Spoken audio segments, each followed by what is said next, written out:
আরে বকা কি দিমো, একটা কথা কি, একটা মানুষ আমি যেহেতু চিনি না, তো প্রথমে ফোন দিলে তার সাথে ভালো বিহেভ করা এটা জায়েজ, কারণ যেহেতু আমি একটা মানুষকে চিনা যায় না, সেই ক্ষেত্রে তার ফোন রিসিভ করার পর তাকে সম্মান দেওয়া বা তার সাথে ভালো বিহেভ করা এটা আমার দায়িত্ব। কিন্তু যখন আমি এই কথা বলার পর জানবো যে হ্যাঁ আমি তাকে চিনি না, আমি শিওর হবো, সেই ক্ষেত্রে আমি তাকে মানা করার পর যদি সে বারবার ফোন দেয়, তখন তাকে চাইলে সম্মান দেওয়া যায় না, তাই না?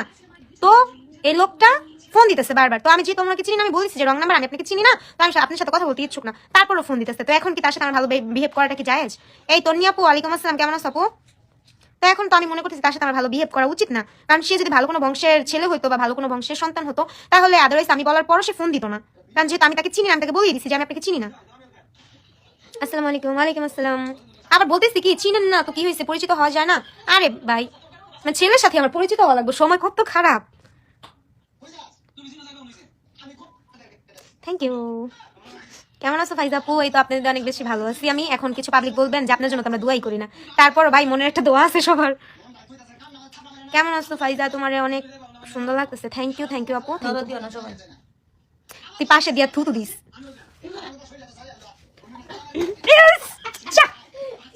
তুই নিজেই কইছস থুতু দিতে।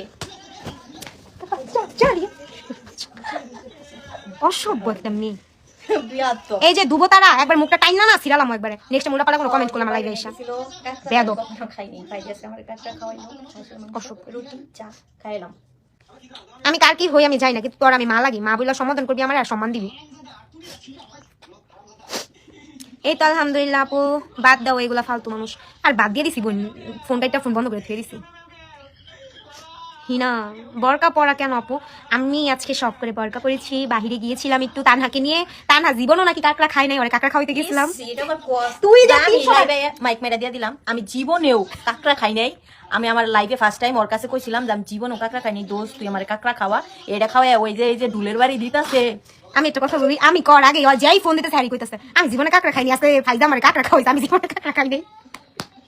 তো এটা আমি বলতেছিলাম, আমার জিজ্ঞেস করছে আমি বরকা পরে কেন, তাই আমি বলতেছিলাম যে আমরা বের হইছিলাম কাঁকড়া খাওয়ার উদ্দেশ্যে, আর ওই জীবনে কাঁকড়া খাই নাই, ওইটাই আমি আর খাওয়াই নিয়ে এসেছি। জীবনেও খাই নাই, আজকে ওতে টেস্টটা মজা ছিল না? তাই না?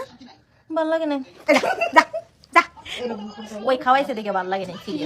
নিজের টেদা খাইতে তেলে বুঝতি, পরে মানে আমার টেদা খাইছে তো আমি ভালো মন্দ আমরা রিভিউ দিতেছে। হ্যাঁ, যদি আর নিজের টেদা খাইতো তেলে কইতো না রে মজা হইছে, নয়তো ওই যে আফসোস থাকতো আর এত বিথা গেছে, কারণ আমি খাওয়াইছি যে আমার টেদা খাওয়াইছে যে এলিগা আমার ভিতরে কোনো অনুশোচনা আফসোস নাই, কিন্তু কাঁকড়াটা মোস্ট মজা ছিল।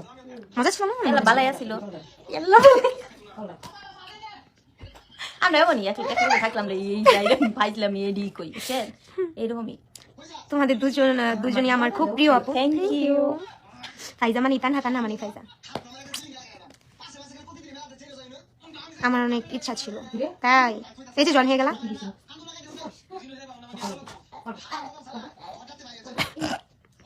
লাল শাড়ি পরিয়া আজকে বৃহস্পতিবার গাইস, বৃহস্পতিবার মানে কি বুঝতেছো? কারো হয়তো পূর্ণতার দিন, কারো বা শূন্যতার দিন। কেউ হয়তো বা লাল শাড়ি পরে কালকে বসে যা ভালোবাসার মানুষের ঘরে যাইবো, আবার হয়তো বা কারো ভালোবাসার মানুষ লাল শাড়ি পরে অন্য বেটার ঘরে যাইবো, আর আমরা চা দেখবো। আল্লাহ বলে এটা ভুলা দিছে, আরে আল্লাহ ভুলা দিছে, আর জীবন ধ্বংস করছে। এই যে বলতেছেন বাপুলা মিলা বিরিয়া এগুলা। আপু আপনার সাথে কি কথা বলতে পারি? এই তো বলতেছেন নামটা মুসকে। এই আপু তোমার এত মেসেজ দেই, রিপ্লাই দাও না, কিছু বলতেছ না কেন? বিরু আই রে, আমি আর কয়দিন থাকলে টান হারে, যদি আর কয়দিন আমার বাইতে রাখি আমি টাঙ্গের বাসায় শিখা যাবো। মানুষের কমেন্টে রিপ্লাই দেন, সবাই খুশি হবে। ইয়ামিন এই তো দিলাম, খুশি হয়ে যান। সুমা ইসলাম হাই আপু কেমন আছো তোমরা? এই তো আলহামদুলিল্লাহ ভালো আছি আমরা। তোমার কি খবর, কেমন আছো? एक दिन से भुला दूंगी मैं, उसको निशा मिटा दूंगी मैं। আমার কাছে এই তুই কি লেখছস রে? নুসাতে কি লেখছ? আমার কাছে আমার কি মেসেজ যায় না নাকি জান আসে জান? তুই তো বানানিস, এই তো তুই জীবনে লিখতেই পারছ না গুছায়া, তোর মেসেজ আমার কাছে আইবো কেমনে? তোমার বাসা গাজীপুরের কোথায়? গাজীপুরের মধ্যে ভাড়া থাকি আমি। আপনি এখন কোথায়? ওর ঘরে। আমি আমার ঘরে। আচ্ছা গাইস, যাই হোক একটু মজা করলাম, আমি কিন্তু গাজীপুরে ভাড়া থাকি না।